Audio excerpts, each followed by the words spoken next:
computer. Okay, we're now recording. Because there are so many people, it's going to be a bit tricky with the questions and everything, because I can't see everybody, so I don't know who's got a hand up. And so Nigel Campling sensibly suggested that write your question. So if you click on chat and write your question, I will see that down the side of my screen, and then I can call you up to speak. So all right with that? There's a chat on the bottom, and write your question. Right, if I can introduce ourselves. The little group here of John Doerr, myself and William sort of somehow or another got involved in navigation exercises last year to try and get on the water. It came out through Happy Hour, which we were doing on Zoom, and it developed successfully. The other person, if you like, which we're really important and pleased to have today, is John Whyte, who is going to very shortly be the new Rear Commodore sailing. And he's very interested in getting sailing going as quickly as possible when we can. And in fact, that's the first thing really, is that the club is under John Whyte is very keen to get going as soon as the regulations and COVID allow. Last year, in the middle of the summer, navigation exercises allowed us to enjoy ourselves on the water in a situation when the club could not organize racing because of the regulations. Tonight is to consider any lessons that might have been learned to help the club and to enhance our experience, or perhaps some events based around navigation exercises in the future. So really, it's an open floor for people to talk about the racing last year, what they enjoyed and didn't enjoy, and whether we should just go back to the way that racing was being organized by the club in the past, or whether we've got ideas about the future. And I will now open the floor and just see if we get a question.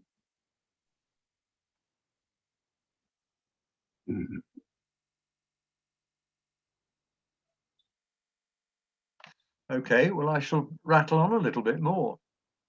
For me personally, one of the things I liked most about last year was the fact that each Thursday night, somebody else had to organize the racing. Different boats took on the responsibility of organizing the courses. And I thought that was a great learning experience. It certainly was for me. And it also added a different dimension. I think, you know, we saw different courses because people had different ideas. And it sort of showed that maybe you don't have to have huge volunteer groups to run racing. So is that something that maybe should be instigated in the future? Maybe there should be a system where every Thursday night a boat has to put somebody up. Okay, I've got a question here.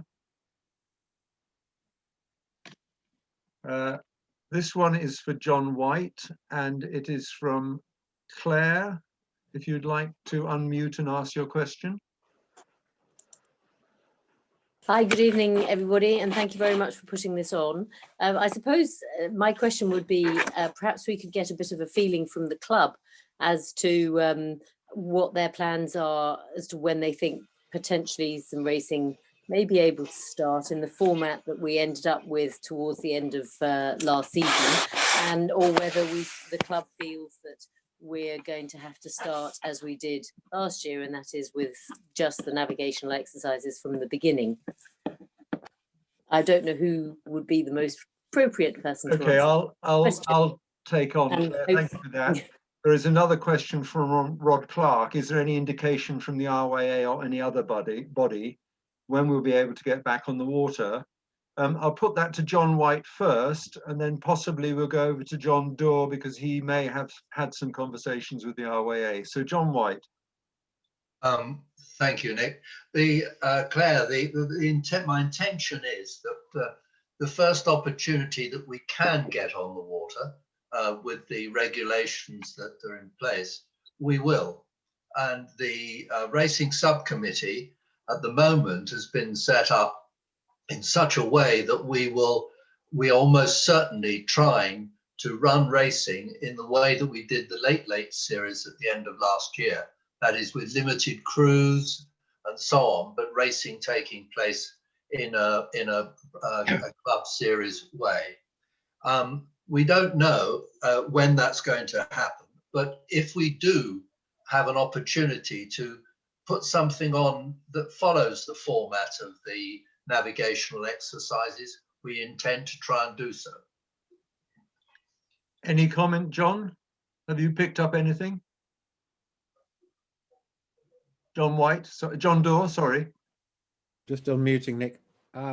No, I know that it's ongoing. It's almost a daily discussion in the RYA, and I am lucky that I will get updated with their views and what is the latest. But I suspect that until this lockdown is removed, they're not going to publish anything because there's just no point yet. Thank you, John. So I think I read into that the club would like to get going with the club involvement, but if the only way we can get going might be navigation exercises, then that's what we do, because I guess, hands up, we all want to get sailing as fast as possible. Hello, everybody. Thank you, Claire. I think that's, and I feel for the club because it's nobody knows. Right, from Bill Parsons.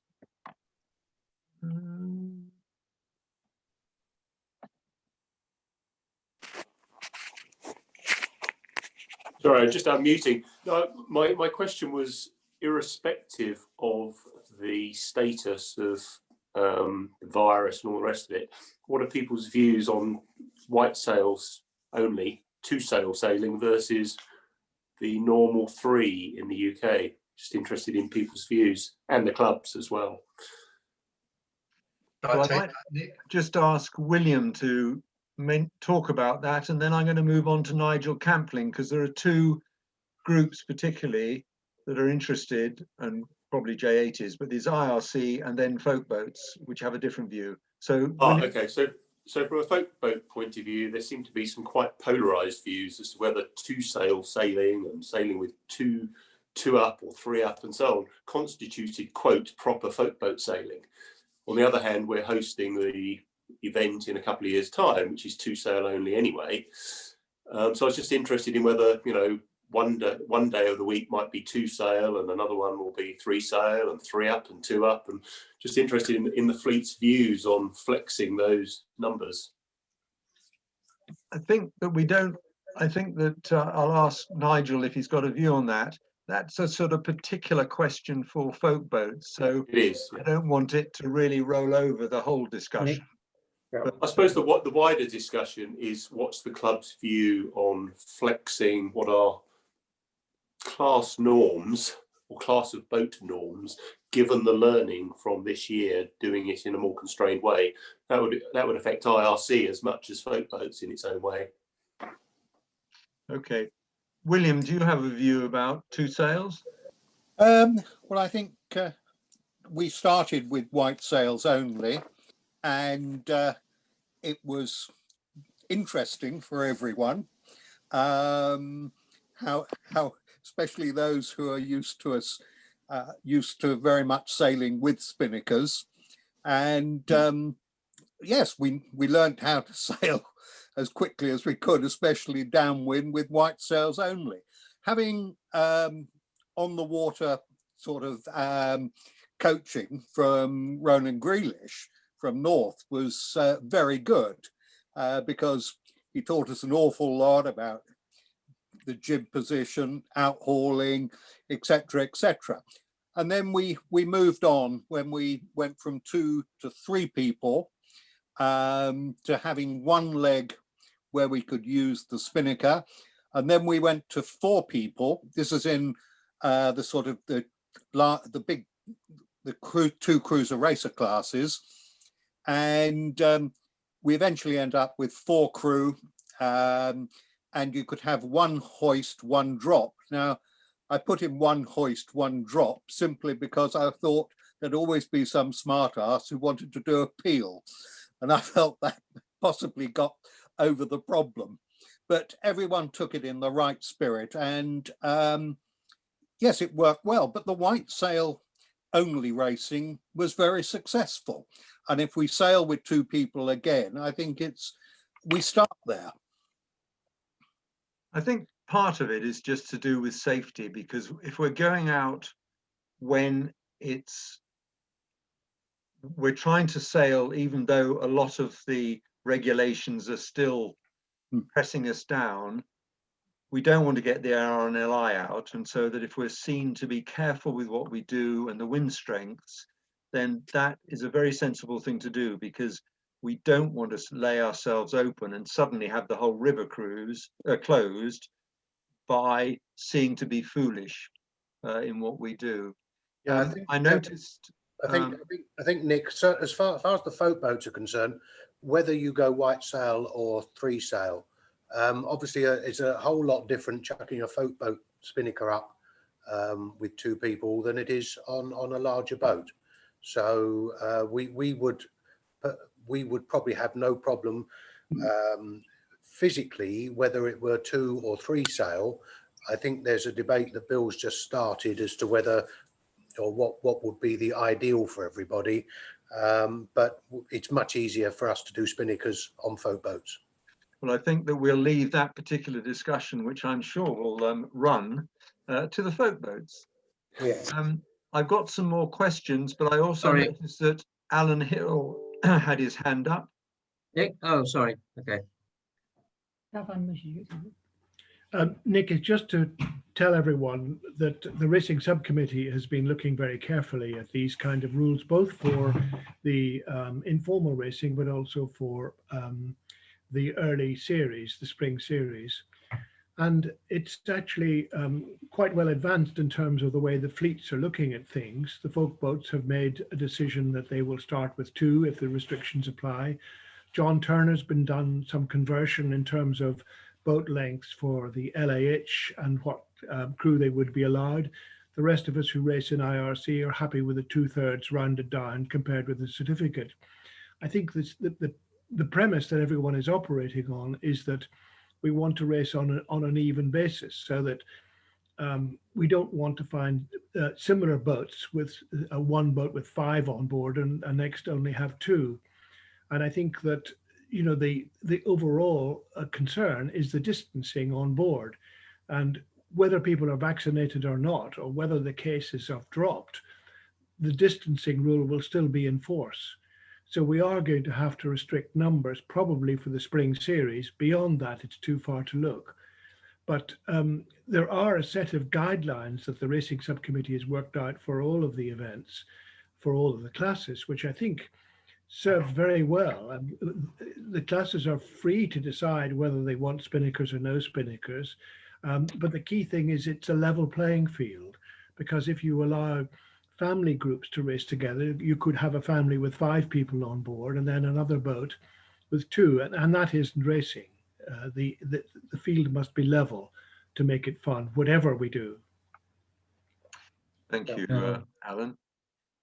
Right, I have another question here from David McGough. Can you please tell us how your communications worked, and did they work well? Again, I think I could put that to William in terms of the navigation exercises.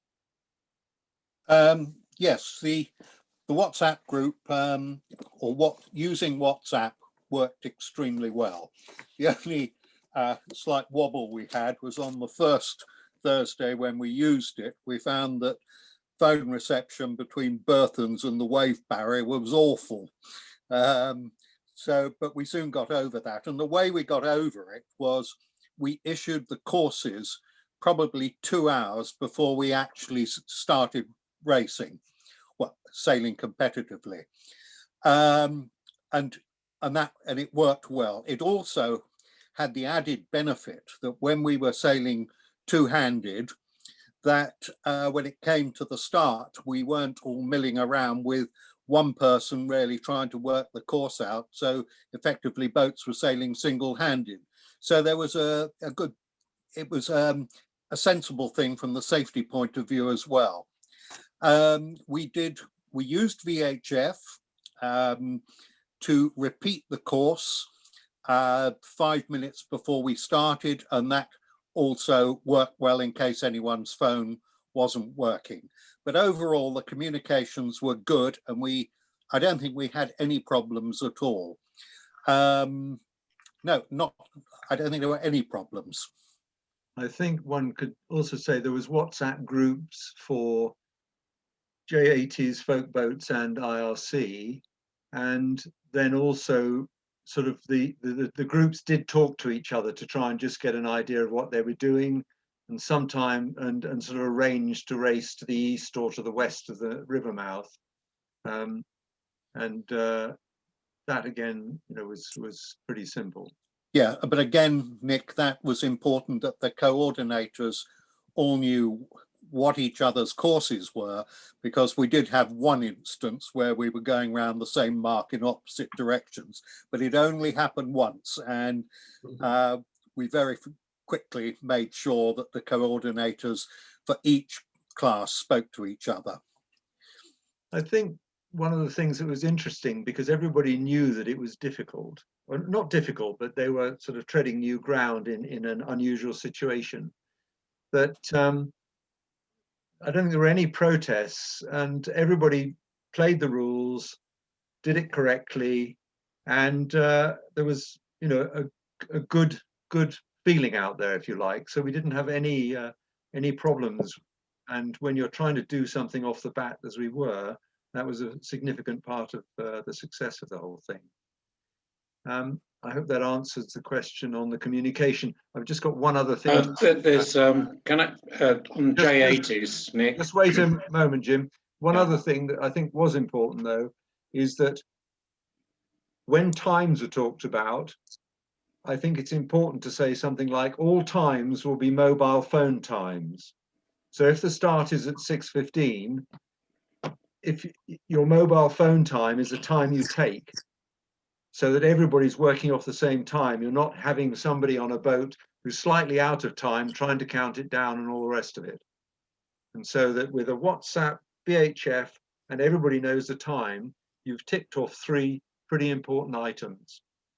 So sorry, Jim Whyte. Yeah, no, the J80s, we actually use GPS time, Nick, because not everyone had a mobile phone working. And the screens are quite small on mobile phones, and they're not waterproof either.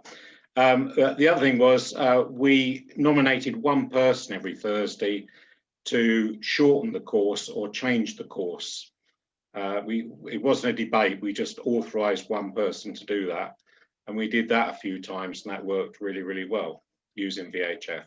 Was that the person who set the course, or? It was the person that set the course, yeah. So we made it clear that the person that set the course had the right to shorten the course or change the course. Good idea. Okay. Yeah. The same thing worked with the cruiser racer classes, but the coordinator called the shots in respect of shortened courses or a change of course. And again, it worked. There were no problems.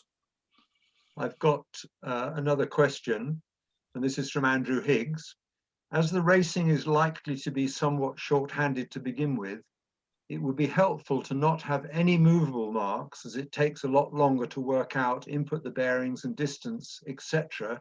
Can we bin them? I think that on that, if we're running under navigation exercise type things, there are no movable marks because we have no committee boat out there. So that answers that. But that general question, perhaps back to the sailing committee with Alan Hill. Alan Hill? Yes, I think this raises a larger question about the club involvement. because if it's navigational exercises, the club is not involved, and obviously movable marks and ribs and so on are not part of the exercise.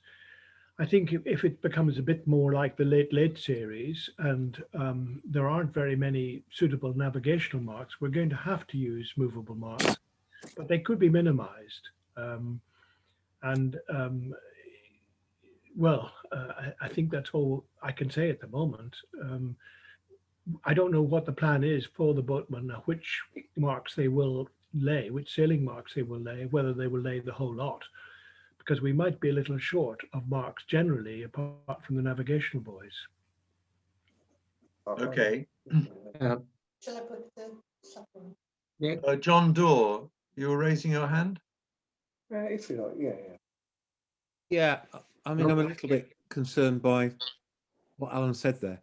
I mean, I thought the purpose of this was that the club do take over the organisation. If it has to be restricted to navigation exercises, that just creates a set of rules, if you like, that we run that kind of racing by, but it's still the club that actually organise it. I would be interested to know what the reasons are why the club would not organise navigation exercises. Well, that would be because the regulations don't allow racing. You have to do a navigation exercise. May I speak on that, Nick? Malcolm McCaig here. Okay, Malcolm. I think that last year we started on navigational exercises, not just with the Thursday evening keelboat group, but I was running them quite early in the season for XODs.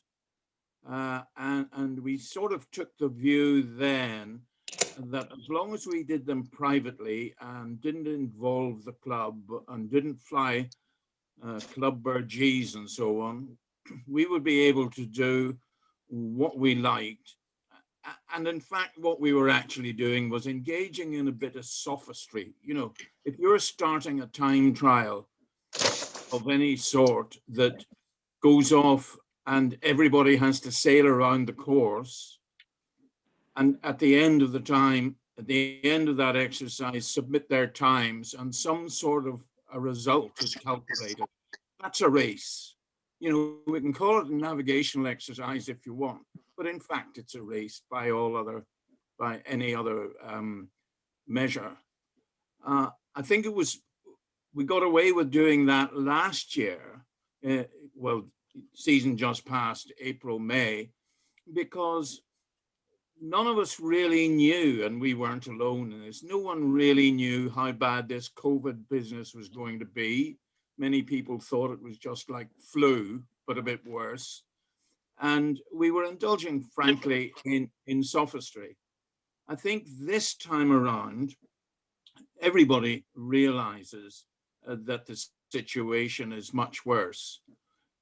I was told by my hairdresser or my barber in New Milton, way back, I think it was the second of the TEK navigational exercises. Oh, I see the Royal Lymington doesn't care about anybody. They're all out going racing on a Thursday night now. This, as I say, this time around, everybody in the country realizes that the situation is a good deal worse. So I do share the view that John has just alluded to, that I don't think this time it's fair on the club itself for any of us to go off and do our own thing, simply because the club does not feel it can yet organize racing. I do feel that we should wait until the club says it's okay to go ahead. Now, obviously, John Whyte, our incoming Rear Commodore Sailing, will have a view on that, and he may care to comment. Well, I would just comment that I can go sailing at the moment. As long as you're taking exercise, actually, recreational sailing is not permitted. I'm taking exercise. Fleming Harbour. Do you have anything, John Whyte, to comment to Malcolm? No, the point that I made is the one I would make is the one that I made at the beginning, that we will, my intention is that we will get onto the water at the very earliest opportunity, racing and doing whatever we can to get people out sailing, that we can do so within the rules that are I agree. put at the time. I mean, I'm not trying I'm not intending to try and bend the rules or whatever. It's a matter of what we can legally do at the time. And I think that my view last year was that we could have raced earlier than we actually did. But this time I want to make sure that we get on the water as soon as we possibly can. But as it's a never moving target, then we'll have to be, as a club, we'll have to be as flexible as we possibly can in the sort of racing that we do and at the time we do it. So following on from Malcolm's comment, is there a view on this meeting that there should be no racing or no getting together of boats on the water until such time as it can be organised by the club? Good evening, everybody. Good evening, Nick. I wonder if I could make a comment. Yes. I'd like to echo what John has said there. Going forward, our position is that we will ensure the club is in the position to run racing as soon as it is safe and legal to do so. So that's where the club will be.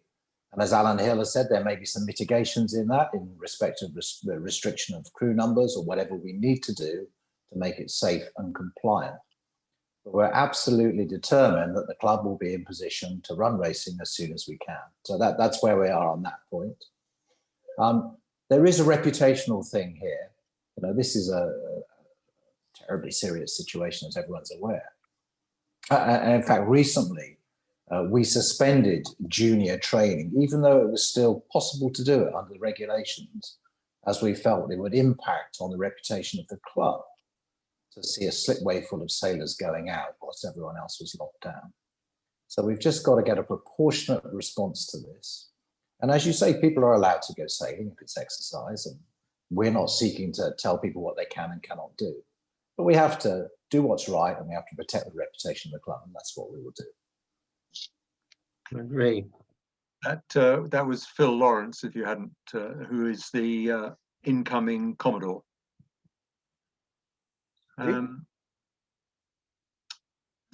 Richard Down has written, presumably then the RYA is the ultimate arbiter on racing. John Doerr? I mean, I'm not an official of the RYA. I can't really speak on their behalf. I don't think that is their role, to be the arbiter on racing. They do have the capacity. They've got lawyers, they've got people with the capacity, and are obliged by their constitution to help people go boating. And they will offer guidance, and it is then up to individuals and clubs to decide how to implement that guidance. So it's not an RYA decision. It just seems to me that there will be numbers of levels, if you like, once we can do something of activity that we can do. There'll be levels that might be increasing numbers of crew, it might be whatever. And we need to have a set of options available to the club so that as soon as we can do something, we can initiate that and get it going, knowing that we're not putting the club at any risk. And then as things get easier, we can move up another level. We just need to be ready at all levels, is my concept of what we would like to try and make available to the club. If the club says we're not going to do anything, but a group of people decide to go out on the water, that's entirely up to them. Sorry, I'll shut up now. Right. I have some more questions. somebody has another meeting. All right, thank you. The point about navigational exercises, this is from Nigel and Jill Campling, was that the club did not organise racing. Members self-organised within the rules applicable to their group bubble. Why change that stance? Well, I think probably Phil has raised the issue of the reputation of the club. I'm not sure that, I think if there were, one could argue if there were 2 or 3 boats out there milling around, it's one thing. If there were 40 boats out there milling around, then that is quite a different thing. So I think it puts a question mark against navigational exercises, perhaps as the stage that we reached in the middle of last summer. Nick, could I just make one further comment, please? Yeah. I'd just like to echo what John Whyte has said, that we felt that the club could maybe have come back to organised racing sooner. And we certainly are of the opinion that as soon as it's possible, we will organise racing for the members. Okay. Liz Fehrenbach Walker asks, are there published recommendations from the RYA which provide guidance? I don't think they're in a position to do that at the moment because we don't know. And that's really going around the loop again. John Doerr.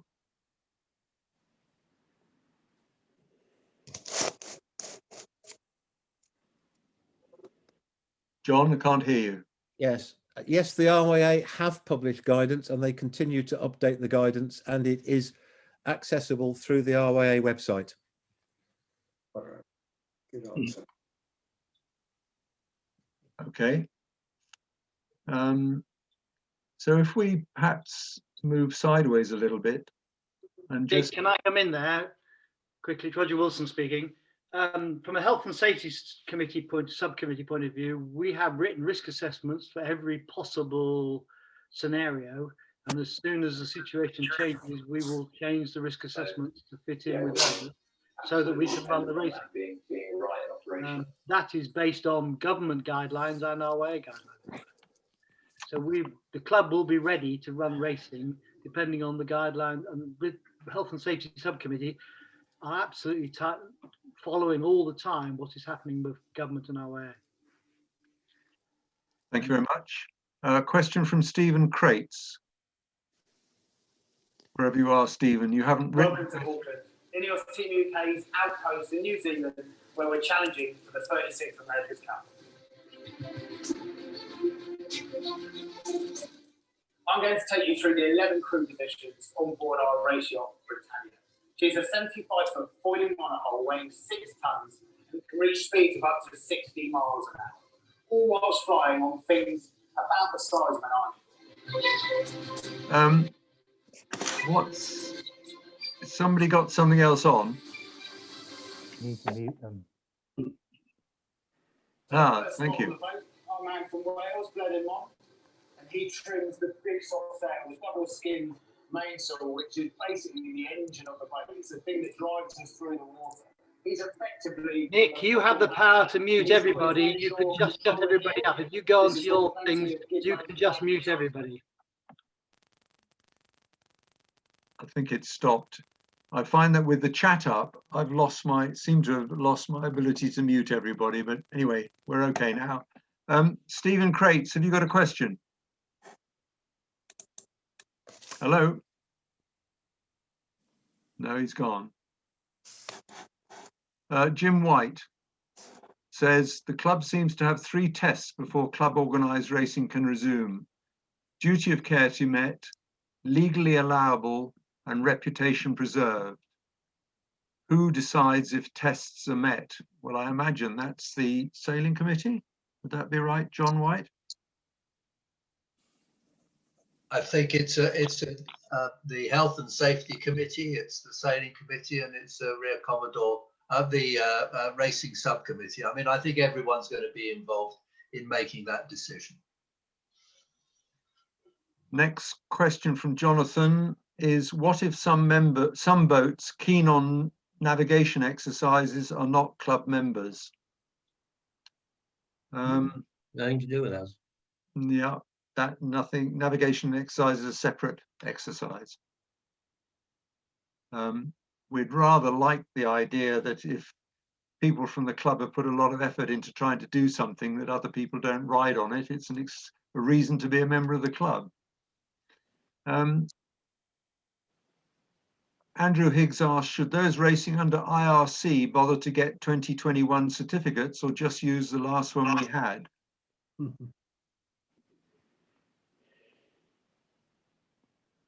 Anybody a comment?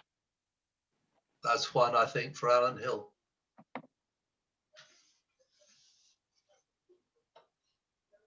Alan? I think if we want IRC to survive, we should probably give them their money for another certificate. Okay. Mary Hill, are there other lessons we learned for our race committees from the navigation exercises, e.g. involvement of sailors? I like that question. Anybody want to pitch in? We've already talked about somebody from a boat each week coming in to help set the courses. Yes, Nick, yes, can you hear me? Yes, can.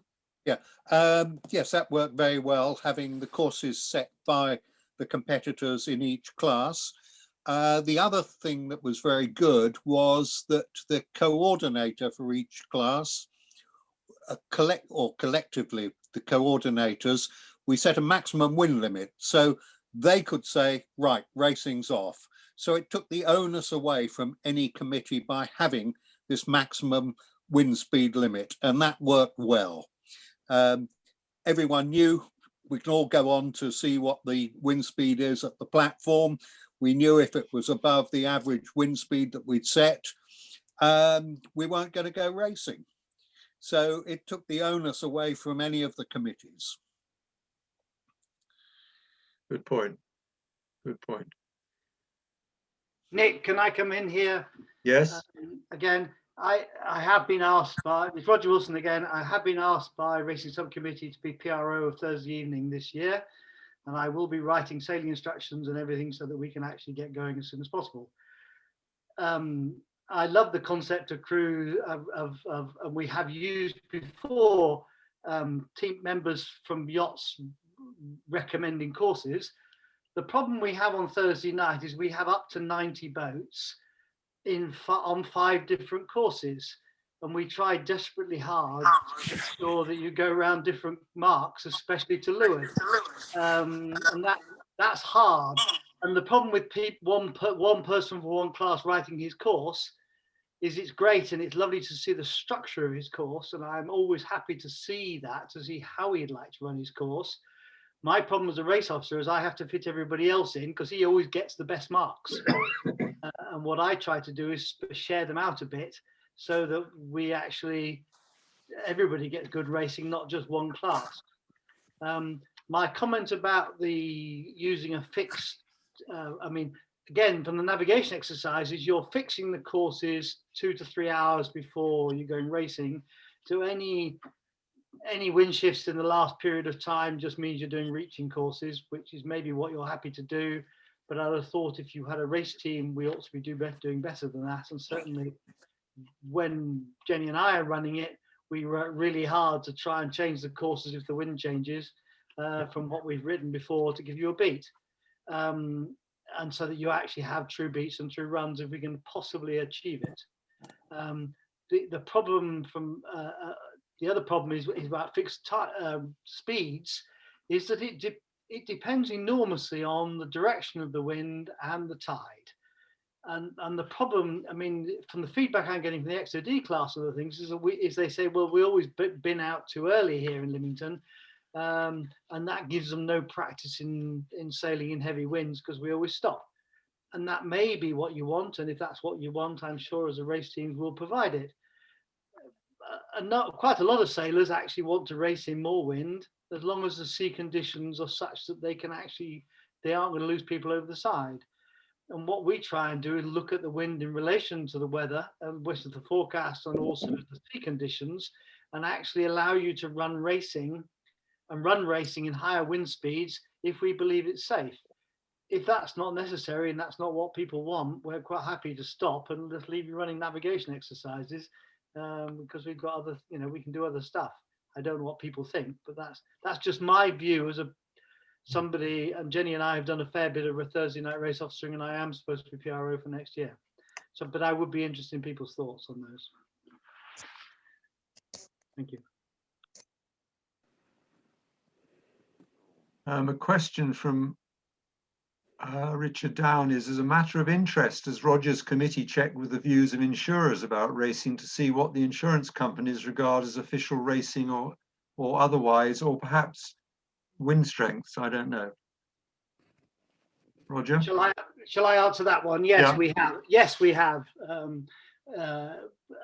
Both in this club and the other one I'm very involved with, we are continually in touch with the insurance, checking our risk assessments, getting them to check our risk assessments and support them, getting them to check our how the structure and how our safety policies and how we're doing that, and so ensuring that they can then say that they have supported them and we can say they've supported them. So that all that work is done. A message from Claire and Julian to say Roger and Jenny should carry on. They do an excellent job with their teams. And I think there's that will be the view of everybody. One of the reasons that navigation exercise might still have a place in our life is that Thursday nights is organized, etc., etc. But it could possibly be that some people felt they wanted to go out on Tuesday night, for example, and do a much lower key navigation exercise sort of racing, which doesn't involve calling on volunteers who only have so much time. And so on a Tuesday night, an ad hoc group could just head out, set their own little course and do a race, because the navigation exercise works on its own. Would there be any appetite for doing the odd navigation race during the season, or the odd navigation type organized race during the season, just for a bit of fun? Nick, can I come in on that one, please? Malcolm McCaig again. Yes, Malcolm. We really want to hear from John Doerr on this.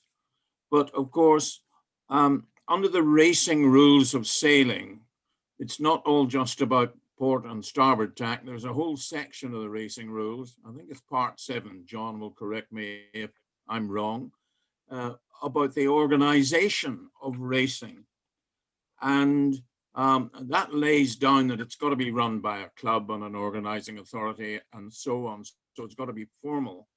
That then brings up the two issues of what happens if there's an incident and damage, which rules apply, ERPCAS or RRS, and secondly, how does one handle dispute resolution? And having heated up that potato, I'm going to hand it to John now to advise us, if I may. And I promise not to get into a long diatribe on the topic. If you think for a moment, a lot of people go practicing and training to go racing. I can assure you that when an Olympic squad go practicing, they do not revert to ERPCAS on the basis that they're not racing. They still use the racing rules between them, and they agree to that, and they do that. What happens if you don't have a club organising it? For instance, you would lose any right of appeal to the national authority because it's not organised within the framework of the club. At the moment, I don't know of any issue that has come to an insurance company, for instance, as a result of an incident while boats are practicing, but have had an incident resulting in an insurance claim where the racing rules have applied between them to determine fault. That is, to my knowledge, a huge grey area. And it's a massive grey area because lots of people go practicing. And I view navigational exercises, and in fact, it says it in the document that we produced, people who are participating should act as if they are practicing foregoing racing, because simply UPCAs do not work between boats that are attempting to do anything other than sail in straight lines. That you just can't get off the start line without breaking UPCAs. You can't do it, which is why the racing rules apply anyway. So it is, I can try to follow this up with RYA. That's an area where I think some guidance might be useful. Does that answer the question? Malcolm?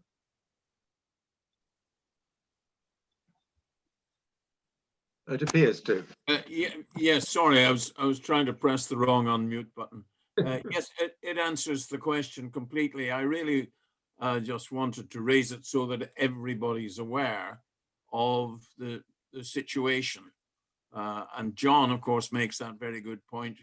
We all go practice racing from time to time, and we all behave as if we're under the racing rules of sailing. And mercifully, we don't seem to have run into each other while we're doing it. I have another question here. Is there any plan for when the buoys will be put out? There's also a comment about the fact that Burton wasn't put out last year, and that's just because it fell the wrong side of the COVID rules coming in, I believe. But when the buoys, do we know when buoys will be put out again? Question perhaps for John Whyte.